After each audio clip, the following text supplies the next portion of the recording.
Hello, and welcome to the Be Purely Balanced podcast.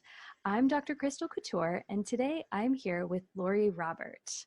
Laurie is a mother, a therapist, an author, a healer, an artist, and a Reiki practitioner. Her deepest intention comes from a place of holding space for others to meet their true selves, because this is what she believes we all need from each other. And the more we do this, the greater the healing of our world. Sitting with someone in their truth is an honor and a sacred practice for Laurie. The book she wrote was something that came through her in her outdoor meditations, and those divine messages are what she published to share. They're felt like universal truths. Her book is called Heartstone Messages. Laurie, it's an honor to have you today. Hi, thank you for having me. Yeah, so I'd love to get started with talking about your story, your own journey into healing. Sure. I would say that it's been a long one. Even back as far as childhood, I actually just came upon a diary from when I was like 10, 11, and 12 the other day when I was cleaning out my garage, and I had, spiritual notes in there asking for help with something back then. Wow. Yeah, yes. But I would have to say that it has been sped up and intensified over the past few years. I was a therapist a while back, over 10 years ago, and then left and had children. And then more recently, I went through a lot of life changes where I removed a lot of toxic relationships from my life. And it left me in this amazingly difficult, but also really, really open place. So just the cliche, when you go through something really, really intense, it often has gifts with it. And it definitely did.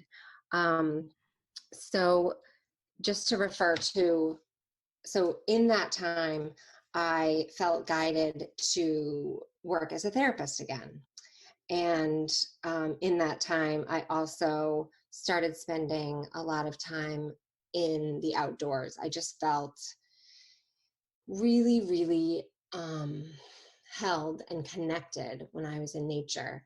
And then just ended up spontaneously meditating, and ended up one day going into the stone store and picking up a stone heart, and then bought a handful of them and thought, oh, I'd like to leave these for people.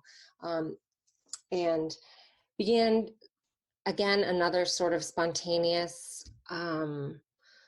moment of meditating in nature, and then leaving the heartstone behind in gratitude for the messages and the connectedness that I received when I was in my meditations in nature. So I can talk more about how that turned into a book with another question, so I can circle back to what your original question was. Sure. But I would say that the most recent years, the last 3 years or so, I've really surrendered to this healing journey, my healing journey, and the spiritual aspect of it.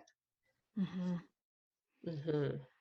So I love this idea, and there's so many things that we can grab onto, but I'm really fascinated by this idea of feeling the energy of these heartstones and then leaving them behind in gratitude. Mm-hmm.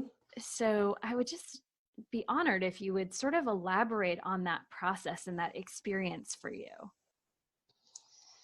Yeah, sure. It it is it became something. So I can say, I began doing it at a time when both of my children were going both at school for 2 hours Mm-hmm. on school days, and that was the only time I had to myself. And that is what I did with my time. It felt like the absolute most important thing for me to do with my time was not grocery shopping or laundry or spending time with a friend, but was to go head out into the woods or next to a river somewhere and sit and connect through meditation, and to bring a heartstone with me. So to elaborate on it even further, before I left the house, I would set an intention of openness to receive guidance of where to even walk or run to, and receive guidance to what stone. Like I might have I at one time I was so devoted to this, I just bought 100 stones and just had like a big bag of 100 stones, and I would just put my hand in and just take whatever one that I felt drawn to, and would surrender to that day. I might not receive any messages, or have some profound meditation, or leave my heart somewhere, or sometimes I would hand them to someone, that I wouldn't even that might not happen today, but that just to let myself be guided where to go.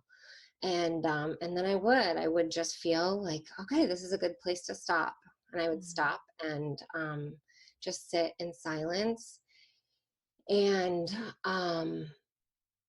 it was just amazing. It would just be a moment of me just sitting there and looking at the trees or looking at the water, um, or closing my eyes and just listening to the sounds of nature, to the sounds of the birds, and not focusing on my inner thoughts, but just really, really being present in nature.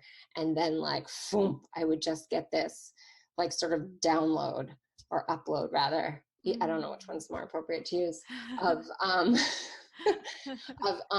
of just these words, and sometimes they would tie into the nature I was looking at,